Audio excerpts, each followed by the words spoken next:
Hello students, welcome to Medicus Academy. I am Muntazir. Today we are going to start the new unit of class 12th NCERT biology, that is human reproduction. अगर हम human reproduction की बात करेंगे, 5 questions हर साल इससे पूछे जाते हैं नीट में, ठीक है। नीट में 5 क्वेश्चंस इससे पूछे जाएंगे और human reproduction is one of the interested chapter I can say, और इसमें बहुत मजा है पढ़ने में। बट अगर आप थ्योरेटिकली पढ़ेंगे तो मजा नहीं आएगा, बट अगर डायग्राम्स और फ्लो डायग्राम्स में पढ़ेंगे ना, देन आपको ये सबसे आसान और अच्छा यूनिट लगेगा। अगर हम ह्यूमन रिप्रोडक्शन की बात करेंगे, 5 क्वेश्चंस पूछे जाएंगे आपके नीट में। अगर 12th सीबीएसई बोर्ड में है, 10 मार्क्स कम से कम इस ह्यूमन रिप्रोडक्शन से आते हैं। तो आप मेरे साथ चलेंगे, 5-6 लेक्चर्स में ह्यूमन रिप्रोडक्शन को हम कंप्लीट करेंगे। सबसे पहले यहां पे आप ऊपर हेडिंग लिखेंगे टॉपिक्स टू बी कवर्ड, कौन कौन सा टॉपिक इसमें हम कवर करने जा रहे हैं आगे, ठीक है। नंबर 1 अगर मैं बात करूंगा बेटा, सबसे पहले इसमें मेल रिप्रोडक्टिव सिस्टम है, ठीक है, मेल रिप्रोडक्टिव सिस्टम, ठीक है। उसके बाद बेटा यहां पे female reproductive system, female reproductive system. उसके बाद मेल रिप्रोडक्टिव सिस्टम में सुपरमेटोजेनेसिस हो जाएगी, सुपरमेटोजेनेसिस यानी फॉर्मेशन ऑफ स्पर्म। और अगर हम फीमेल रिप्रोडक्टिव सिस्टम की बात करेंगे, फीमेल रिप्रोडक्टिव सिस्टम में क्या आएगा, यहां से ओव्यूलेशन हो जाएगी यानी ओजेनेसिस हो जाएगी, फॉर्मेशन ऑफ ओवा। उसके बाद अगर हम आगे यहां पे देखेंगे, आगे यहां पे देखेंगे तो जब यहां से स्पर्म आ जाएगा, यहां से ओवा आ जाएगा, तो यहां से एक चीज होता है that is called the fertilization, fertilization हो जाएगी। फर्टिलाइजेशन के बाद अगर हम देखेंगे यहां पे क्या होता है, यहां पे इम्प्लांटेशन हो जाती है, इम्प्लांटेशन हो जाती है। इम्प्लांटेशन के बाद formation of embryo, formation of embryo, embryo की फॉर्मेशन हो जाता है। उसके बाद एम्ब्रियो फॉर्मेशन के बाद यहां से क्या हो जाता है, यहां से 9 मंथ्स तक एम्ब्रियो जो है वो डेवलप हो जाते हैं, एम्ब्रियोनिक डेवलपमेंट हो जाती है। उस पीरियड को हम जेस्टेशन पीरियड कहते हैं, जेस्टेशन पीरियड जो 9 मंथ्स तक रहता है। जेस्टेशन पीरियड के बाद अब अंदर फीटस तैयार हो गया, अब इसको बाहर निकालना है, that process is called the parturition, parturition, ठीक है। उसके बाद पार्टुरेशन के बाद अब बेबी बाहर आया, उसके बाद इस बेबी को क्या करना है, इसको फीड करना है, दूध पिलाना है। उस प्रोसेस को हम लैक्टेशन कहते हैं, उसको हम लैक्टेशन कहते हैं। तो यहां पे कौन कौन सा टॉपिक है, mail reproductive system, female reproductive system. Mail reproductive system में सुपरमेटोजेनेसिस हो जाएगी यानी स्पर्म फॉर्मेशन हो जाएगा, और फीमेल रिप्रोडक्टिव सिस्टम से oogenesis यानी ओवा की फॉर्मेशन हो जाएगा। अब oogenesis से पहले यहां पे हम मेंस्ट्रुअल साइकिल भी पढ़ेंगे, यहां पे हम मेंस्ट्रुअल साइकिल भी पढ़ेंगे। अब यहां से स्पर्म बाय द सुपरमेटोजेनेसिस, यहां से ओवा बाय द oogenesis, अब ये जो आपस में मिल जाएंगे तो यहां पे फर्टिलाइजेशन हो जाएगी। फर्टिलाइजेशन के बाद यहां पे इम्प्लांटेशन हो जाती है, इम्प्लांटेशन के बाद फॉर्मेशन ऑफ एम्ब्रियो, और उसके बाद एम्ब्रियो फॉर्मेशन के बाद यहां पे जेस्टेशन पीरियड जो 9 मंथ्स तक रहता है। उसके बाद पार्टुरेशन, बच्चे को बाहर निकालेंगे, फीटस को बाहर निकालेंगे। उसके बाद लैक्टेशन, उसके बाद उसको दूध पिलाना है। तो ये जो चीजें यहां पे आपके टॉपिक्स दिख रहे हैं ना, एक एक करके हर किसी चीज में आपको मास्टरी होनी चाहिए, सो दैट कि 5 क्वेश्चन आपसे सॉल्व हो जाए। अगर बोर्ड में हो हर कोई क्वेश्चन आपसे सॉल्व हो जाएगा, मेरा वादा है। बट जो जो मैं यहां पे कहूंगा आपको करते चलना है, हर कोई चीज क्रिस्टल क्लियर हो जाएगी। तो सबसे पहले हम इन टॉपिक्स पे जाने से पहले थोड़ा बेसिक्स के बारे में हम बात करेंगे, ठीक है। थोड़ा बहुत हम बेसिक्स के बारे में हम बात करेंगे। बेसिक्स इन द सेंस कि 5-6 मिनट हम देंगे जो आपने क्लास 10th में पढ़ा होगा, that is primary sex organs and secondary sex organs, that is types of sex organs, types of sex organs. There are 2 types of the sex organs, primary sex organs and secondary sex organs. सबसे पहले आपको difference देखनी है, what is the difference between primary sex organ and secondary sex organ. अगर हम primary sex organs की बात करेंगे, प्राइमरी सेक्स ऑर्गन्स का काम होता है formation of gametes, formation of gametes, gametes की formation, and number 2 that is secretion of sex hormones, secretion of sex hormones. ठीक है, अगर हम बात करेंगे सेकेंडरी सेक्स ऑर्गन्स की, सेकेंडरी सेक्स ऑर्गन्स क्या करते हैं, ये मैच्योरेशन करते हैं, maturation and transportation, maturation and transportation of gametes and sex hormones, gametes and sex hormones. So मैं बात कर रहा हूं यहां पे टाइप्स ऑफ सेक्स ऑर्गन्स की types. There are 2 types of sex organs, primary sex organs and secondary sex organs. अगर हम प्राइमरी सेक्स ऑर्गन्स की बात करेंगे, इनकी फंक्शन होती है फॉर्मेशन ऑफ गैमेट्स, गैमेट्स की फॉर्मेशन करना, और secretion of the sex hormones की सिक्रीशन करना। और अगर हम बात करेंगे सेकेंडरी सेक्सुअल ऑर्गन्स की या सेकेंडरी सेक्सुअल ऑर्गन्स की, that is maturation and transportation of gametes and sex organs. जो यहां पे प्राइमरी सेक्स ऑर्गन्स ने यहां पे गैमेट्स का फॉर्मेशन किया और सिक्रीशन किया सेक्स हार्मोन्स का, इनके मैच्योरेशन का काम और इनका ट्रांसपोर्टेशन का काम ये सेकेंडरी सेक्सुअल ऑर्गन्स करते हैं। अगर हम बात करेंगे प्राइमरी सेक्स हार्मोन्स की, नंबर 1 यहां पे आप लिखेंगे टेस्टिस इन मेल्स। टेस्टिस जो होती है, testis are the primary sex organs, testis जो है, टेस्टिस प्राइमरी सेक्स ऑर्गन्स होते हैं। टेस्टिस क्या करते हैं,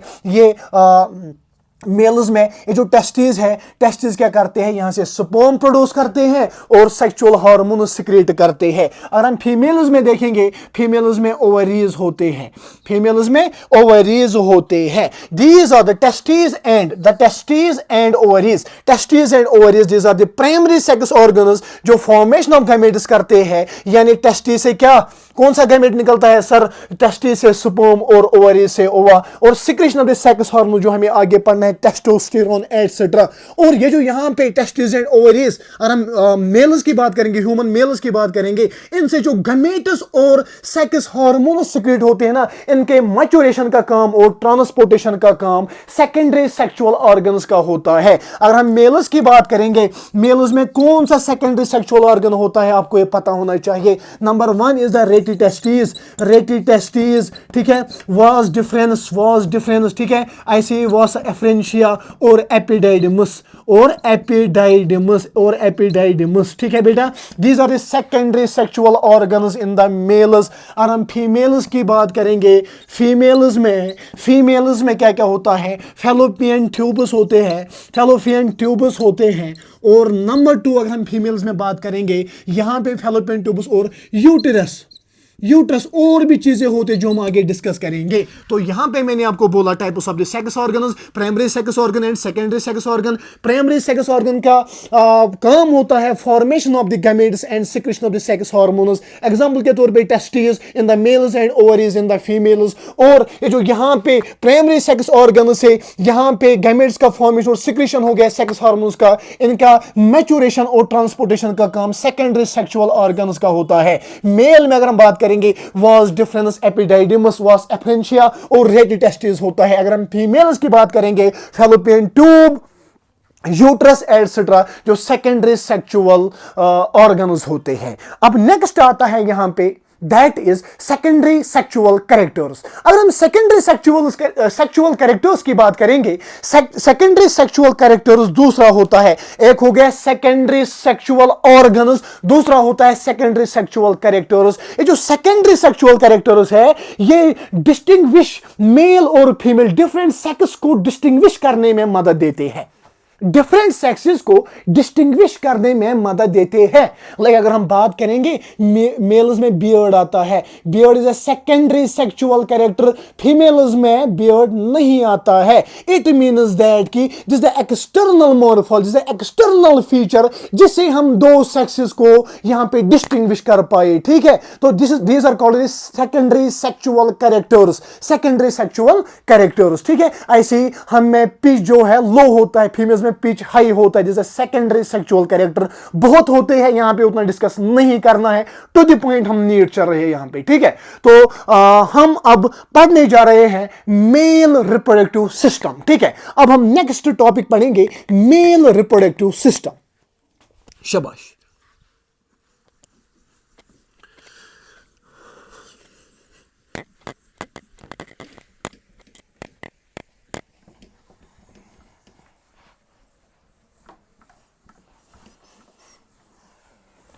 अब आप ऊपर लिखेंगे मेल रिप्रोडक्टिव सिस्टम।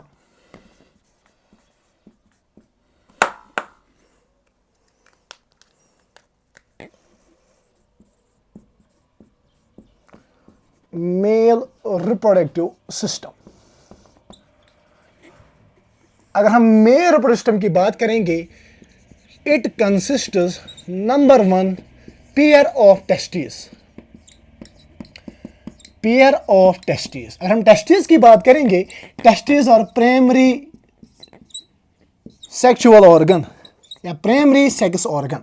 नंबर 2 अगर हम यहां पे देखेंगे, यहां पे एक्सेसरी डक्ट्स होते हैं, यहां पे एक्सेसरी डक्ट्स होते हैं। लाइक नंबर 1 इज रेटी टेस्टिस, नंबर 1 इज रेटी टेस्टिस। नंबर 2 वासा डिफरेंस, ठीक है, वासा डिफरेंस, वासा एफरेंशिया, वासा एफरेंशिया।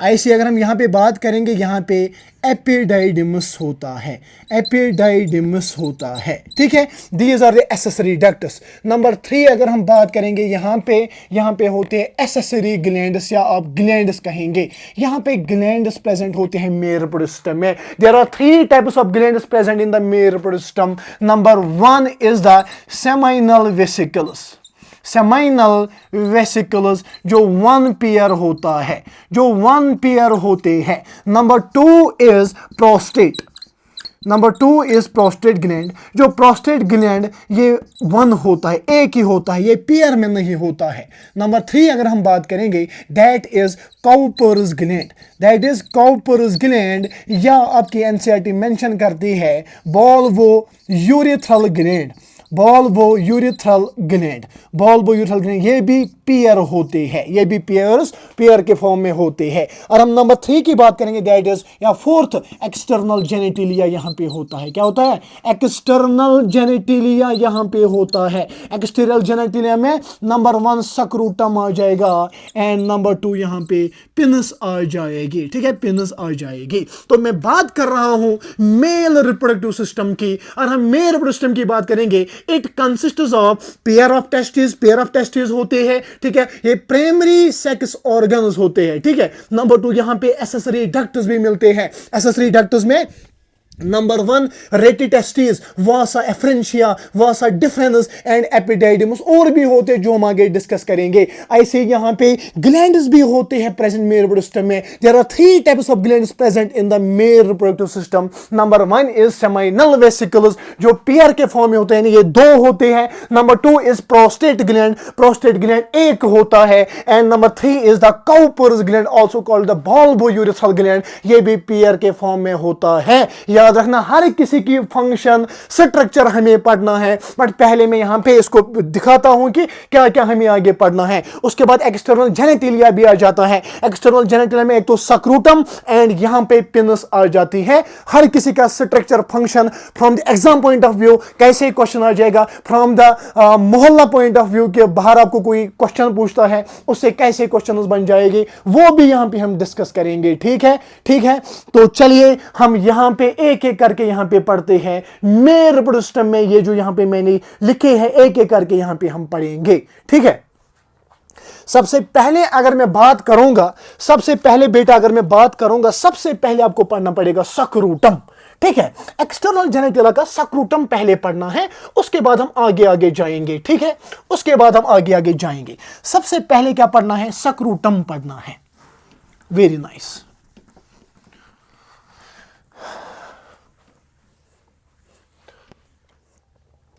सबसे पहले अगर हम बात करेंगे, यहां पे ऊपर आप हेडिंग लिखेंगे सक्रूटम। सक्रूटम जो है ये पाउच लाइक स्ट्रक्चर होता है जो outside the abdominal cavity present होता है, ठीक है, सक्रूटम। अगर हम सक्रूटम की बात करेंगे, सक्रूटम बिल्कुल ऐसे पाउच लाइक स्ट्रक्चर होता है। सक्रूटम पाउच लाइक स्ट्रक्चर होता है। सक्रूटम पाउच लाइक स्ट्रक्चर होता है। जो एब्डोमिनल कैविटी, अगर मैं यहां पे एब्डोमिनल कैविटी बनाऊंगा यहां पे, this is the abdominal cavity. Scrotum abdominal cavity के साथ अटैच होता है बाय द इंग्विनल कैनाल। बिल्कुल आप ध्यान रखेंगे, बाय द इंग्विनल कैनाल। ये जो यहां पे कैनाल आपको दिख रहे हैं, this is called the inguinal canal. This is called inguinal canal.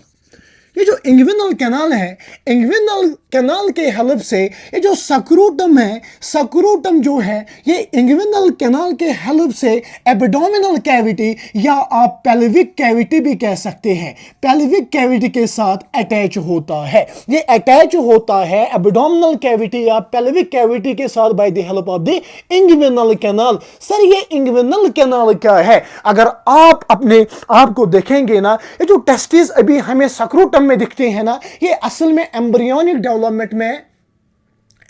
Development के दौरान ये सक्रूटम में नहीं होते हैं। ये बनते हैं इस ये जो एब्डोमिनल कैविटी के बैक से पोस्टीरियर वॉल के एब्डोमिनल कैविटी के एब्डोमेन के पोस्टीरियर वॉल पे बनते हैं एट द लंबर रीजन, यानी किडनीज के नजदीक बन जाते हैं। And at the 9th month of the pregnancy ये डिसेंड हो जाते हैं through the canals into the scrotum. उन कैनाल्स को हम यहां पे इंग्विनल कैनाल्स कहते हैं। इन inguinal canals plays very important role during embryonic stage, during the pregnancy. ये जो एम्ब्रियोनिक स्टेज में ये जो फीटस होता है ना, इसके टेस्टिस किडनीज के पीछे बन जाते हैं। ये जो टेस्टिस है 9th मंथ में डिसेंड हो जाते हैं into the scrotum through the canals called the inguinal canal. इसी इंग्विनल कैनाल से अटैच होते हैं ये scrotum to the abdominal cavity और पेल्विक कैविटी।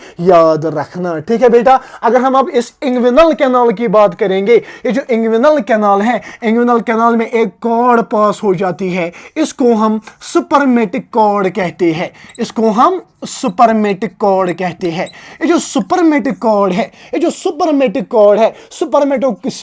कॉर्ड में सुपरमेटिक वेसल्स आपको मिलेगी, या आपको सुपरमेटिक वेसल्स मिलेगी, आपको सुपरमेटिक नर्व्स आपको मिलेगी, ठीक है, सुपरमेटिक नर्व्स आपको मिलेगी, ठीक है। ऐसे ही यहां पे आपको ब्लड वेसल्स भी मिलेगी,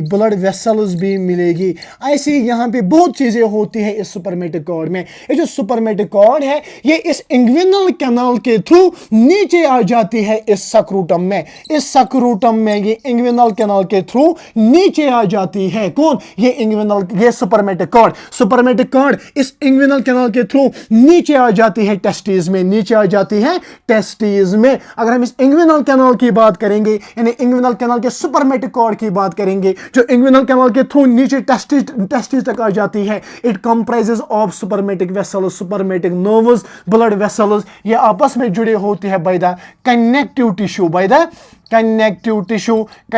टिश्यू की वजह से आपस में जुड़े होते हैं, और इस सुपरमेटिक कॉर्ड के थ्रू यहां पे आ जाती है इसके नीचे। याद रखना, सुपरमेटिक कॉर्ड के थ्रू इसके नीचे आ जाता है vas deferens. Through the spermatic cord यहां से वासा डिफरेंस आ जाता है। क्या आता है? वासा डिफरेंस यहां पे आ जाता है। ये जो यहां पे आपको दिख रहा है, इसका एपिडाइडिमस, दिस इज कॉल्ड द एपिडाइडिमस। तो यहां पे मैंने आपको पढ़ाया सक्रूटम। ये जो सक्रूटम है, सक्रूटम सर ये एब्डोमिनल कैविटी या पेल्विक कैविटी के साथ अटैच होता है by the help of the inguinal canal. इस इंग्विनल कैनाल के थ्रू यहां से नीचे आते हैं सुपरमेटिक कॉर्ड। ये जो सुपरमेटिक कॉर्ड है, it pass into testis through the inguinal canal, यानी इंग्विनल कैनाल के थ्रू ये सुपरमेटिक कॉर्ड पास हो जाती है टेस्टिस में। और जो सुपरमेटिक कॉर्ड है, इसमें सुपरमेटिक वेसल्स होते हैं, सुपरमेटिक नर्व्स होते हैं, ब्लड वेसल्स होते हैं, लिम्फ वेसल्स होते हैं एटसेट्रा, इसी के थ्रू नीचे आ जाती है और इसके बीच में गुजरती है वास डिफरेंस। वास डिफरेंस के आगे यहां पे होता है एपिडाइडिमस जो कनेक्ट करता है टेस्टिस के साथ। ये याद रखना है, ठीक है, ये आपको याद रखना है। तो जितना यहां पे मैंने पढ़ा है इसको पहले हम लिखते हैं, उसके बाद हम फंक्शन ऑफ द स्क्रूटम देखेंगे कि why scrotum is outside the body, outside the abdominal cavity. Scrotum क्यों है ये भी हमें देखना है, जिससे क्वेश्चन बनता है, ठीक है।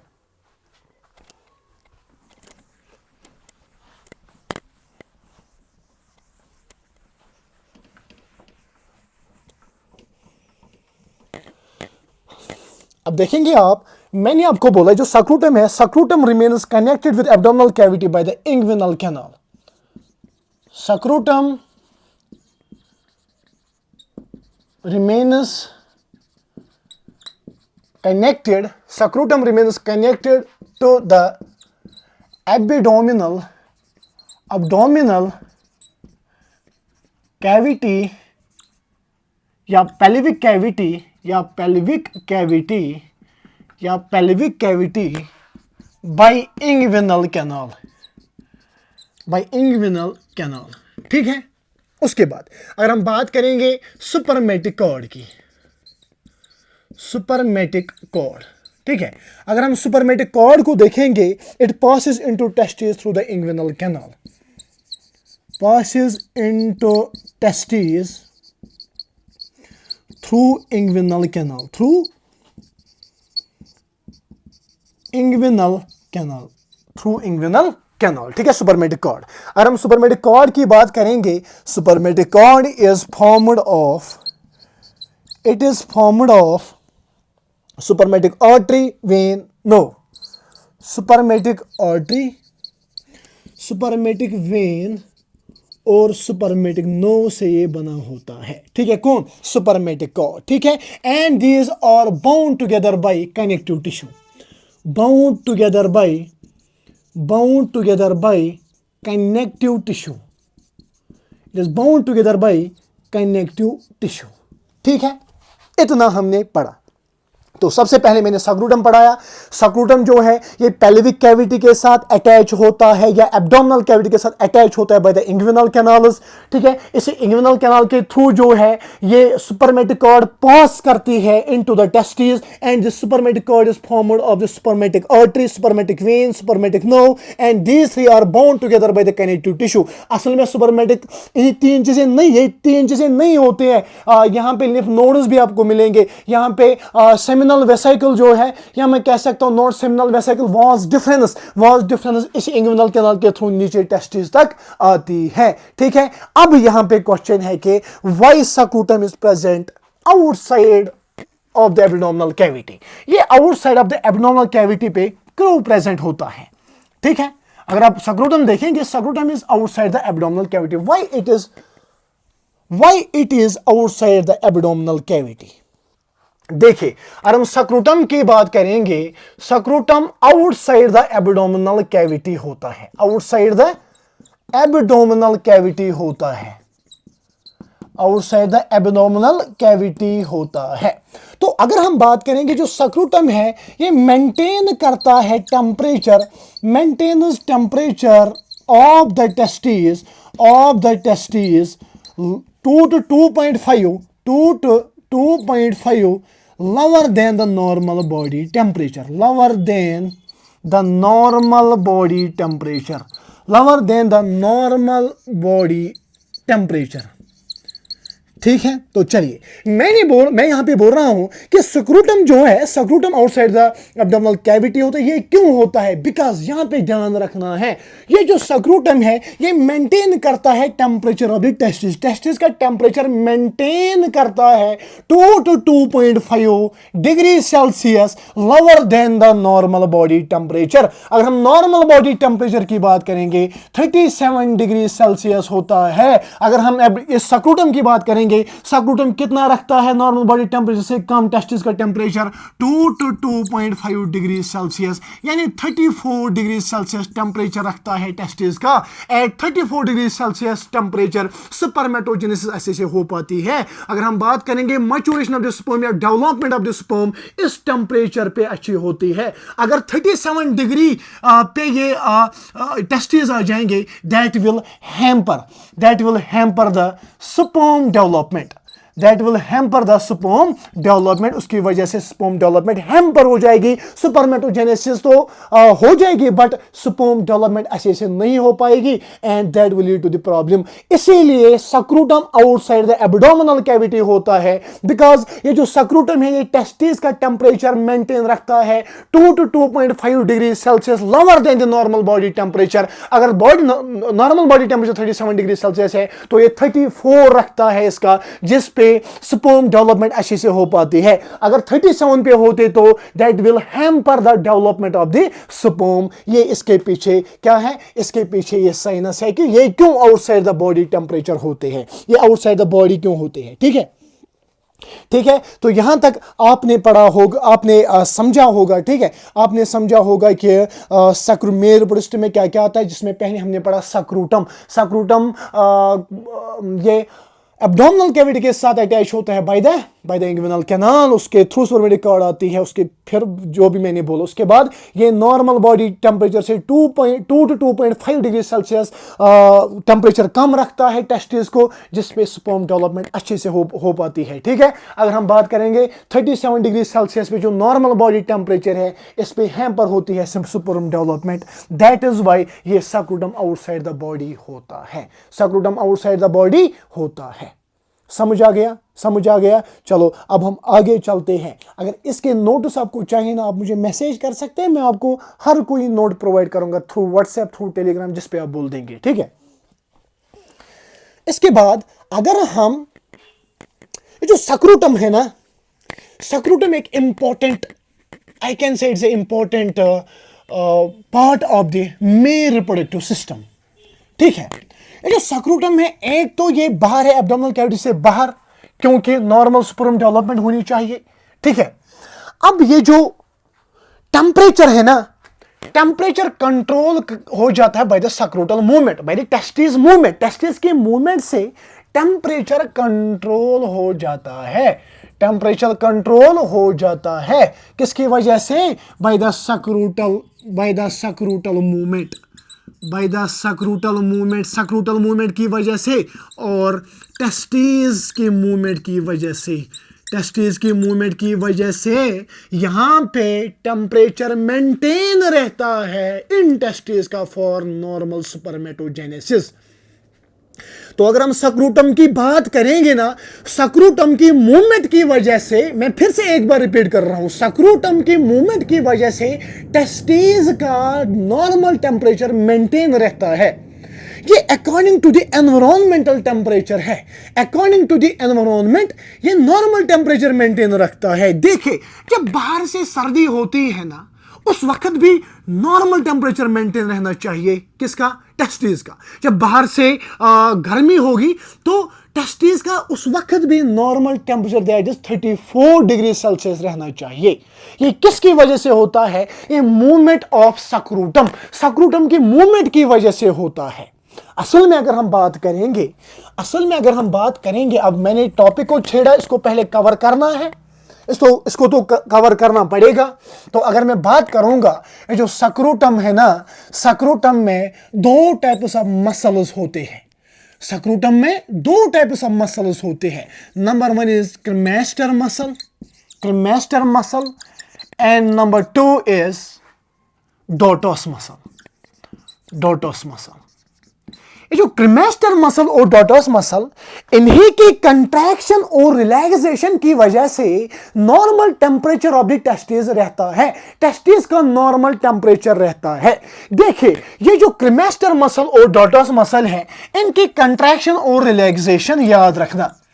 कंट्रैक्शन और रिलैक्सेशन से क्या हो जाता है, नॉर्मल टेम्परेचर रहता है टेस्टिस का फॉर द नॉर्मल सुपरमेटोजेनेसिस। देखिए, इफ टेम्परेचर ड्रॉप्स, बिल्कुल आप ध्यान रखेंगे, इफ टेम्परेचर ड्रॉप्स, अगर टेम्परेचर बाहर से कम हो जाएगा, ये जो cremaster muscle plus dartos muscle, cremaster muscle plus dartos muscle जो है ना, ये क्या करते हैं, ये कंट्रैक्ट करते हैं। जब ये कंट्रैक्ट करेंगे ना, तो ये जो सक्रूटम है, सक्रूटम जाएगा towards the abdominal cavity, abdominal cavity की तरफ सक्रूटम जाएगा। ये हीट जो है, हीट लेगा किससे, एब्डोमिनल कैविटी से ही हीट लेगा। जब एब्डोमिनल कैविटी से हीट लेगा तो नॉर्मल सुपरमेटोजेनेसिस हो जाएगी। तो मैं बात कर रहा हूं, सक्रूटल मूवमेंट की वजह से टेम्परेचर मेंटेन रहता है टेस्टिस का। सक्रूटम में दो टाइप्स ऑफ मसल्स होते हैं। Number 1 is the cremaster muscle, number 2 is the dartos muscle. इनके कंट्रैक्शन और रिलैक्सेशन की वजह से नॉर्मल टेम्परेचर मेंटेन रहता है किसका, टेस्टिस का, फॉर नॉर्मल सुपरमेटोजेनेसिस। अगर क्रीमेस्टर मसल और डॉटस मसल की मैं बात करूंगा, अगर बाहर से टेम्परेचर ड्रॉप हो गया, कम हो गया, तो हमारे टेस्टिस जो है ये चल भी हो सकते हैं। एट दैट टाइम ये जो क्रीमेस्टर मसल और डॉटस मसल है ना, ये कंट्रैक्ट करती है। जब ये कंट्रैक्ट करेंगी तो ये जो सक्रूटम है, ये टुवर्ड्स द एब्डोमिनल कैविटी जाते हैं। लाइक इन विंटोरस में टुवर्ड्स द एब्डोमिनल कैविटी जाते हैं। ये एब्डोमिनल कैविटी से एब्जॉर्ब करते हैं हीट। जब एब्जॉर्ब करते हैं ना हीट, तो उसकी वजह से ये चिल नहीं हो जाते हैं, उसकी वजह से नॉर्मल सुपरमेटोजेनेसिस हो जाती है। अब नेक्स्ट दूसरा केस है कि इफ टेम्परेचर इंक्रीजेस, अगर एनवायरनमेंट में टेम्परेचर इंक्रीज हो गया, उसकी वजह से क्या हो जाता है, उस वक्त यहां पे cremaster muscle plus dartos muscle है ना, ये रिलैक्स करते हैं। जब ये रिलैक्स करेंगे, ये जो सक्रूटम है, सक्रूटम कहां जाएगा, अवे फ्रॉम एब्डोमिनल कैविटी से बाहर दूर जाएंगे। जब ये दूर जाएंगे एब्डोमिनल कैविटी से, तो यहां पे डिस्पर्स ऑफ हीट हो जाएगा, हीट का डिस्पर्शन हो जाएगा, हीट फैल जाएगी और नॉर्मल सुपरमेटोजेनेसिस हो जाएगी। तो उस वक्त भी हैम्पर नहीं हो जाती है सुपरमेटोजेनेसिस। दिस इज द रीजन के एब्डोमिनल कैविटी के बाहर क्यों ये सक्रूटम होता है। एक रीजन मैंने आपको बोला कि नॉर्मल बॉडी टेम्परेचर से 2 to 2.5 डिग्री सेल्सियस कम ये रखता है टेम्परेचर को। अगर 37 को हम देखेंगे, उस पर हैम्पर हो जाता है सुपरमेटोजेनेसिस, स्पर्म डेवलपमेंट। उसके बाद मैंने बोला सक्रूटल मूवमेंट जो है, it is very important. Scrotal movement की वजह से एनवायरनमेंट के अकॉर्डिंग हमारा जो सक्रूटम है, टेस्टिस का टेम्परेचर मेंटेन रखता है। उसमें मैंने आपको बोला कि दो टाइप्स ऑफ मसल्स हमारे सक्रूटम में प्रेजेंट होते हैं, क्रीमेस्टर मसल और डॉटस मसल। जब क्रीमेस्टर मसल और डॉटस मसल, इनकी कंट्रैक्शन और रिलैक्सेशन की वजह से टेस्टिस का टेम्परेचर मेंटेन रहता है फॉर नॉर्मल सुपरमेटोजेनेसिस। अगर मैं बात करूंगा, अगर बाहर से टेम्परेचर डिक्रीज हो गया तो हमारे टेस्टिस चल भी हो सकते हैं। उस वक्त क्या होता है, जब टेम्परेचर डिक्रीज होता है, क्रीमेस्टर मसल और डॉटस मसल जो है ना, ये कंट्रैक्ट करते हैं। जब ये कंट्रैक्ट करते हैं ना, सक्रूटम जाता है टुवर्ड्स द एब्डोमिनल कैविटी और एब्डोमिनल कैविटी से ज्यादा हीट जो है एब्जॉर्ब करता है। जब हीट एब्जॉर्ब करेगा तो चिल्ड टेस्टिस से हम बचते हैं। उसके बाद मैंने बोला कि जब बाहर से टेम्परेचर इंक्रीज हो गया तो सुपरमेटोजेनेसिस हैम्पर भी हो सकती है, स्पर्म डेवलपमेंट हैम्पर भी हो सकती है। उस वक्त क्या होता है, उस वक्त यहां पे क्रीमेस्टर मसल और डॉटस मसल जो है ना, ये क्या करते हैं, रिलैक्स करते हैं। जब ये रिलैक्स करेंगे, ये away from the abdominal cavity जाएगी, जिसकी वजह से हीट डिस्पर्स हो जाएगा। जब हीट डिस्पर्स हो जाती है तो उसकी वजह से नॉर्मल सुपरमेटोजेनेसिस हो जाती है। जिस द रीजन कि सक्रूटम क्यों बाहर है, सक्रूटम की मूवमेंट क्यों इंपॉर्टेंट है। आज के लेक्चर में हमने पढ़ा कि क्या क्या हमें पढ़ना है। पहले मैंने कंटेंट्स आपको बताए, उसके बाद मेल रिप्रोडक्टिव सिस्टम हमने उठाया। मेल रिप्रोडक्टिव सिस्टम में सबसे पहले हमने सक्रूटम कवर किया।